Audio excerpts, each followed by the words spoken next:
Hello and welcome back to Highway to Hoover, a production of SEC Extra over at D1Baseball.com. I'm your host, Joe Healy, joined as always by my good friend and co-host, Mark Etheridge. We continue with our series of 2025 SEC team previews. We already have Vanderbilt out there, so if you have not listened to that and you are interested, please go do so. But today we are going to talk about Texas A&M. That was my Roger Kreger impression. Aggies will know what I'm referring to there with his story time. When I was, going to A&M football games, because at Sam Houston, we're only about an hour from Texas A&M. And so I would go on a fake student pass at A&M. Mm-hmm. It was a student ID with the face had been scratched out of. Mm-hmm. And so that's how my friends would get me a student ticket. But it was really an excuse to go and just tailgate with them and go to A&M football games that were, at this point, they're still in the Big 12. It's before the SEC move. But, it was just an excuse to go hang out with my buddies and go to A&M football games. And because, Sam Houston football games, especially at the time, not quite as electric as Kyle Field, I got to say. So anyway, Roger Kreger, country singer, would do a voiceover pregame in a video they would show before the game. So there you go. There's a little story time from my past. Yeah. Mark, I don't know if you've heard this, but A&M's expected to be pretty good this year. Yeah, that's a rumor. Yeah. But you can't believe everything you read. We should probably dig into it. That's exactly right. A lot of distrust in the internet these days.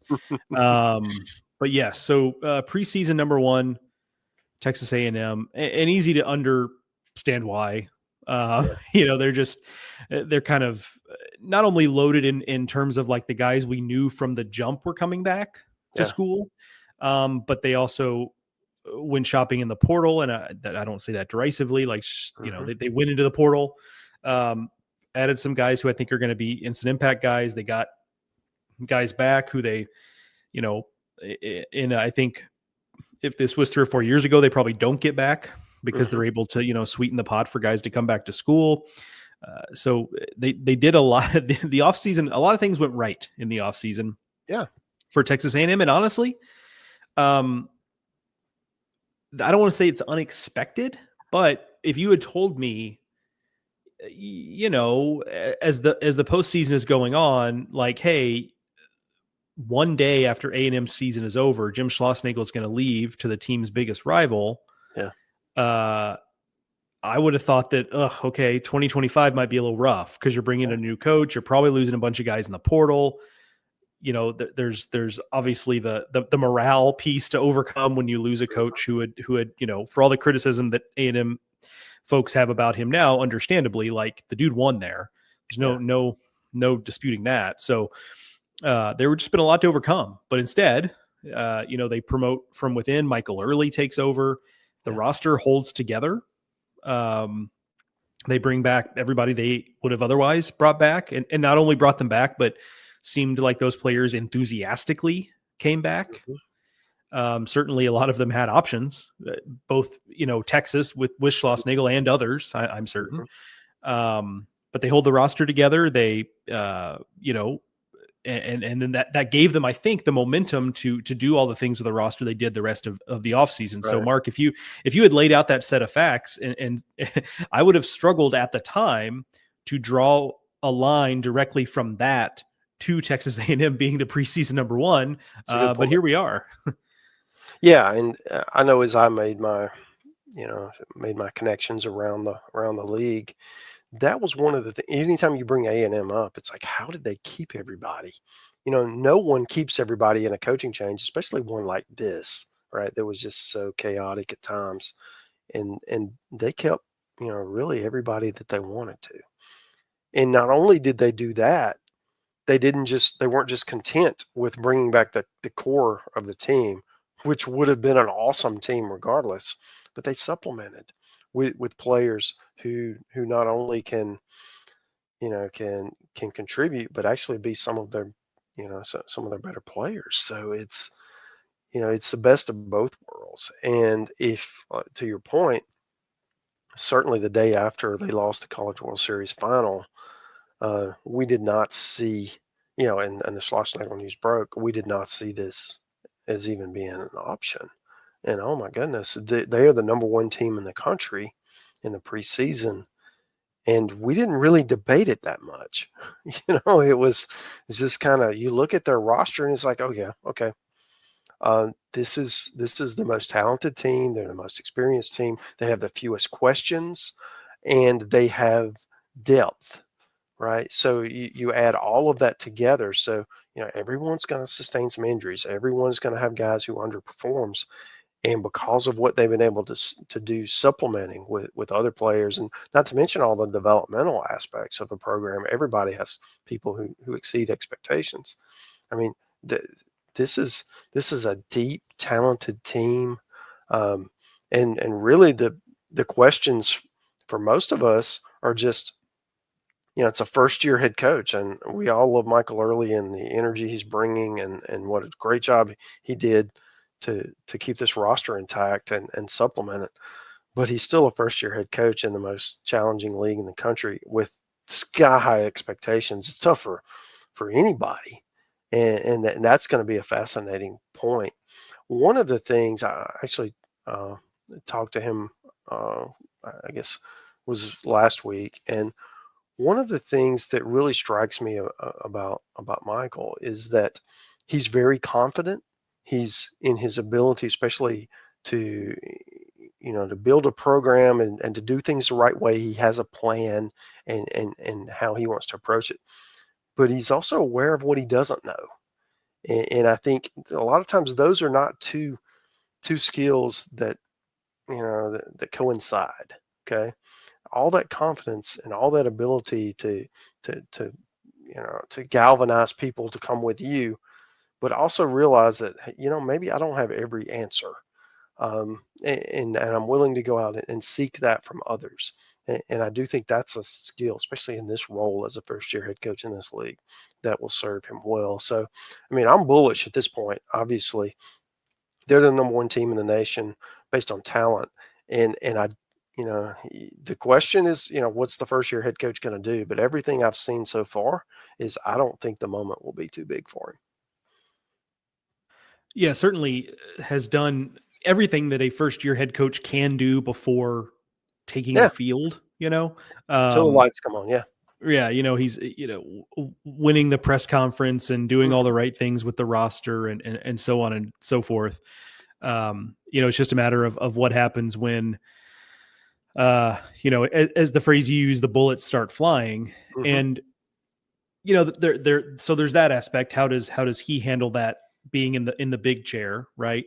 There's also, Max Wiener made a pretty big impact there with A&M's pitching staff. Now, Jason Kelly is coming in, former, LSU pitching coach. Then he was the Washington head coach. Now he's at A&M as a pitching coach, like very well respected, thought of as one of the very best in the country. So I don't necessarily worry about the quality of the coaching, but it's just that different voices appeal to different people. And so can some of that be sustained year over year with this pitching staff? But let's just kind of run down some of the obvious stuff here about why this team is where they are. I mean, it starts with Jace Laviolette, who I think has to be considered the preseason favorite to win SEC Player of the Year. He's a potential first overall pick, in the MLB draft. So you start there. You bring back Gavin Grahovac, who could be the favorite to be SEC Player of the year after. I mean, he could be in the mix this year, but certainly going into his junior year. Gavin Cash, who all he did was hit 27 home runs at Texas Tech 2 years ago. I think he hit 17 last year, and we all thought it was a down year. That gives you an idea of how productive he is. You've got Wyatt Hensler, the Ivy League's all-time home run leader, a guy who could have been in pro ball. You have Hayden Schott, who's kind of like the glue guy, ultimate glue guy, of this team. Caden Kent, who you might have heard is Jeff Kent's son, Mark. You might have heard that on the broadcast back in June. Super hot in the postseason. Caden Sorrell came on late, and then you go to the mound, and it's like, okay, Ryan Prager, and this is who I was referring to earlier. Like, if this is 4 years ago, is probably just in pro ball, right? Yeah. 4 or 5 years ago, he signs. It's kind of like, all right, everybody just assumes he signs, but in this world where college baseball has a lot to offer, Ryan Prager ends up back. And so that is, I think, one of the positives in this world that we like to complain about all the ways in which life is different. This is one of the ways in which college baseball benefits. Getting Ryan Prager back is a net positive for A&M, and I think for college baseball at large, frankly, to have a player of his caliber come back. And it's just a super talented pitching staff. There might not be as much familiarity, and I think if we want to nitpick, we could maybe do it here on the mound. But, Justin Lampkin is proven. He's a veteran. Miles Patton is coming off a really good year at Long Beach. Grant Cunningham was really good last year for Jason Kelly at Washington.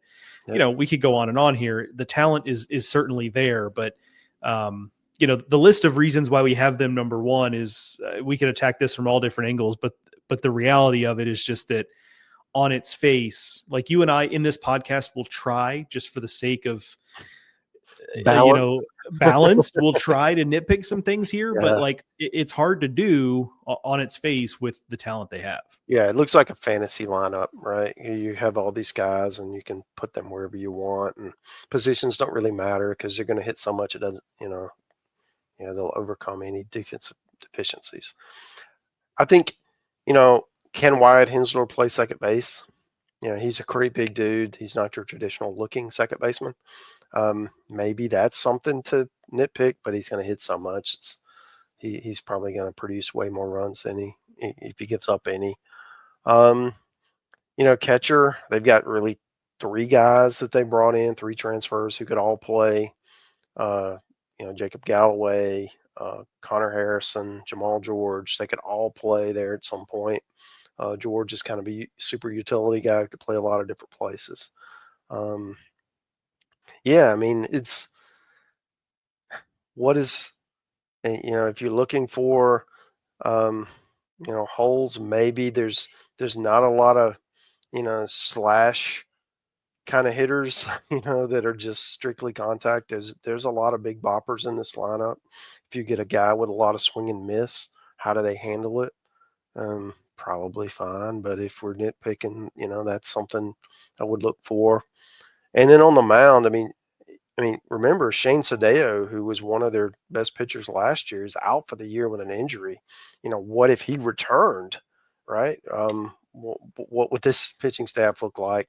Well, so somebody's got to pick up that slack, and I'm sure they'll be fine. But they lost some really good bullpen guys. They had Chris Cortez and Evan Aschenbach last year, and two of the best relievers in the country, difference makers. I mean, who fills those innings, those roles? What does that look like? Because certainly I don't have a ton of questions about the rotation, assuming everyone meets expectations. But the bullpen, now certainly there are options, but how does that all shake out? And they're a team that should give you a lot of margin for error because you expect them to hit 180 home runs. But if once A&M, like everyone else, is going to eventually run into some pitchers that have your number, right? So if that happens to be in the postseason, and you need to match pitch for pitch with your bullpen, what does that look like? So if you put my feet to the fire and made me come up with some stuff, that those would be the things I would look for. But I mean, compared to what the questions everyone else has, these are first world problems. I mean, they're just not significant. Yeah. Obviously one of the other, things you could just quickly point to is that, like, this is the SEC and everyone's going to have a weekend where you come out of it and you're like, how on earth do we lose that series? Like, I think that's just going to happen. So there's also there's the mental piece of, you come into this season as the number one and everyone's telling you how great you are. Yeah. What happens when you get punched in the mouth and you're like, well, wait a minute, this isn't as easy as I thought it was going to be. Yeah. You can be someone who's not taking anything for granted and still kind of expect that, hey, we're better than everyone else. And like, the results will bear that out. So, getting punched in the face, sometimes it's hard to push back if you're not prepared for that. So there's especially with the road schedule that they've got. I mean, listen to A&M's road schedule in the SEC. They go to Vanderbilt, they go to Tennessee, they go to Arkansas, they go to Texas. Won't that be spicy? And they go to Georgia. I mean, that's 5 ranked teams on the road that you play. And we're not even counting the home games. I mean, they still got, LSU, who's, that'll be a massive series in College Station. But that road gauntlet is for real. So they're going to lose at least one of those series, maybe more than one, because I mean, think about who you're playing. So how do you bounce back from that? How do you adjust? I think that's going to be one of the fascinating parts about following the A&M journey is just you're going to get everybody's best shot because you're getting all this hype. D1's, oh, this is the best team that's been put together in years, right? All of that kind of garbage. So you're going to come in with a target on your back, and how do you handle it? And with those teams on the road, you're going to earn it. I mean, you may not win the SEC and be the best team because of who you play on the road. The other thing I think about is as I try to go through this and come up with nitpicky things that I probably don't even really believe in. Like there's always just kind of like the other side of that same coin, which is just, you could look at the rotation and say, okay, Justin Lampkin's a guy who's had 5.92 and 5.21 ERAs in his first 2 years as a starter at A&M. But then it's like, well, in today's SEC, like 5.21 is actually pretty good ERA. That's actually not bad.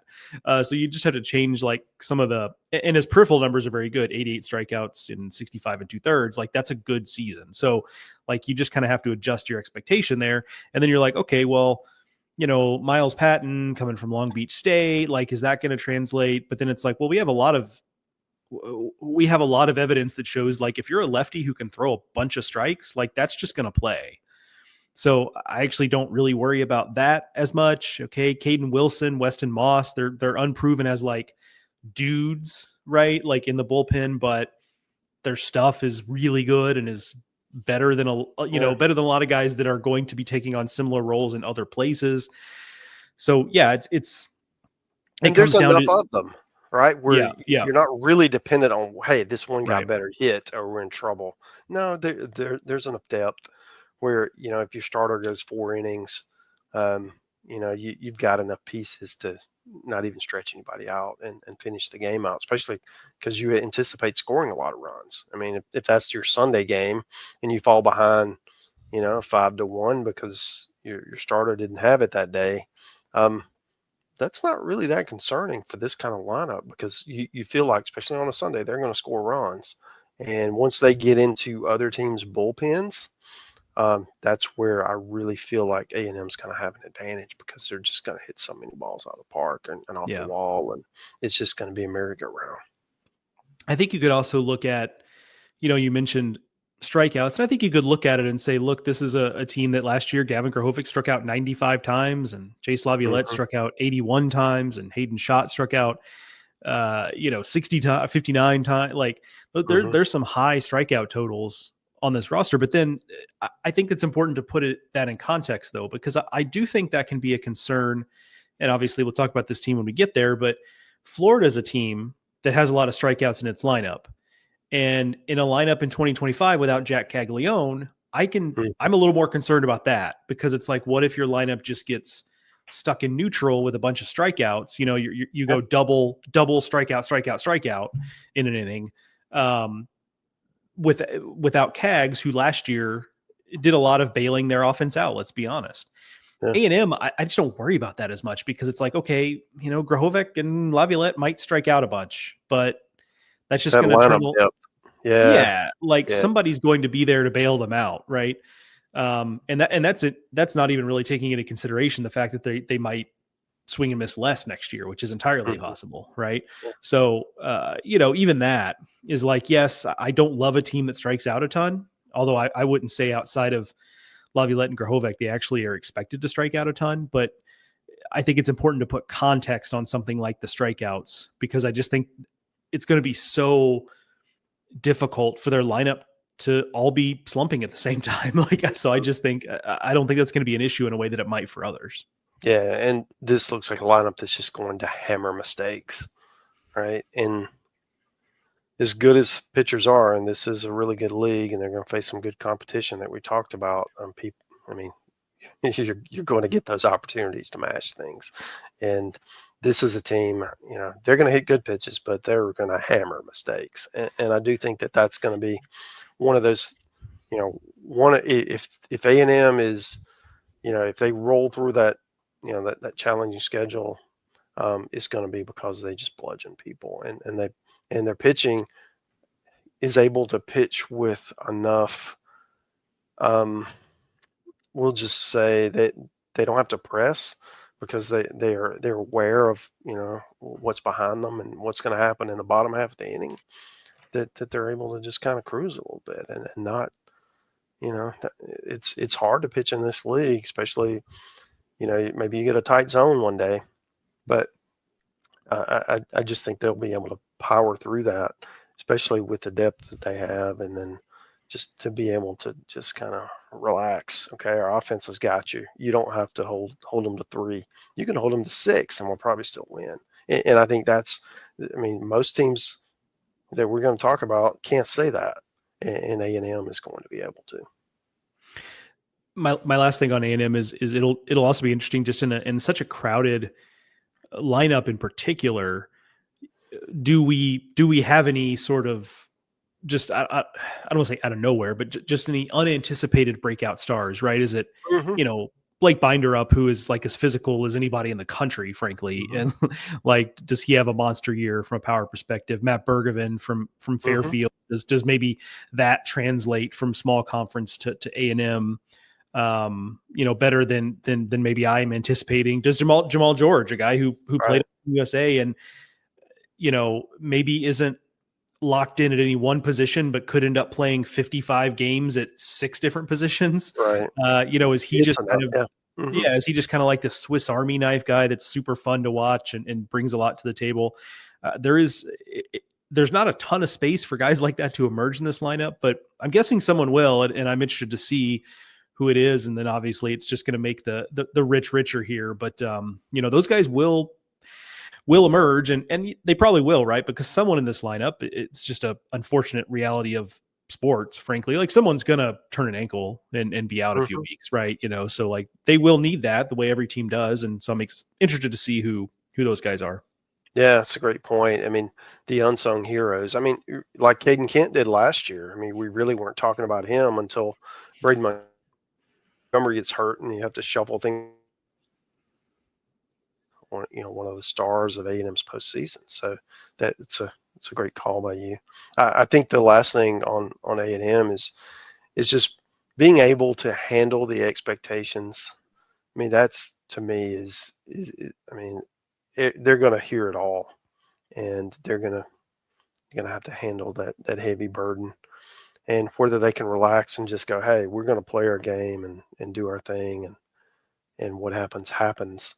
Or do you press and you try to live up to that? Hey, we got to be a super team, a number 1 team in the nation, and we can never lose. We're going to go, 71-0, and not give up a run and not strike out and not make an error and all of that. That's not a thing. So you've got to understand how to. Baseball's a game of losses and failure, and how you respond to that is going to determine how you do in the future. And that's really what I want to see from the Aggies this year. Yeah, it's a good point. That's a good place to end, because the other thing about it is that, and we dealt with this, 2 years ago with LSU, with the Skeens and Tommy White and Dylan Cruz team, where, the fact that they didn't come out and look like the 1996 Yankees. Yeah. Everybody wondered what was wrong with LSU, and the answer was nothing, and they won a national title. Like, right. They've got, the first couple of weeks of the year, they've got Elon, who like has some pitching talent, and Cal Poly, who's always pretty decent and always has pros on their roster. And, if they do anything but go 6-0 against those teams, like folks are going to wonder what's wrong. And the answer is probably just nothing. Like the answer is, you're going to drop some games. Right. Right. Elon had a pitcher that just threw the lights out, and they lost it 4-3, like that. That's just going to happen. So dealing with that day in, day out, target on your back, all that stuff is definitely going to be a challenge. And we're excited to see how they handle it. That is going to do it for this edition of Highway to Hoover, a production of SEC Extra over at d1baseball.com. Stick with us as we preview all 16 SEC teams heading up to opening day, which is about a month away as we record this. Exciting times. So we'll have 16 individual preview podcasts, one for each team, and all kinds of written content on the site. So make sure you're checking that out. Mark and I don't often do the direct plea is not really the word I want to be using, but appeal, I guess, is maybe the direct ask or appeal to subscribe to SEC Extra. But heck, I'll do one now, especially if you're an A&M fan that's like getting really excited about this season. You know, maybe you're jumping on board. The last couple of years of success have kind of got you feeling good about it. Come join us at SEC Extra. You know, obviously we're going to cover the heck out of A&M because they're going to be super, super interesting. So not only will you get mine and Mark's work, but anytime someone like Kendall or Aaron or anyone else covers the SEC, you'll have access to that work as well. So come and join us. You can use the code FALL20 still to get 20% off an annual subscription. Again, we don't often do that kind of thing just because that's not really Mark and I's style, but we would be humbled and appreciated if you guys would come and join us here at SEC Extra for what should be a fun 2025 season. Again, that's going to do it for this episode. Join us for the rest of our SEC preview podcast as we head up to opening day. Thank you to Mark, as always, for joining me, and thank you, the listeners, for listening. We'll talk to y'all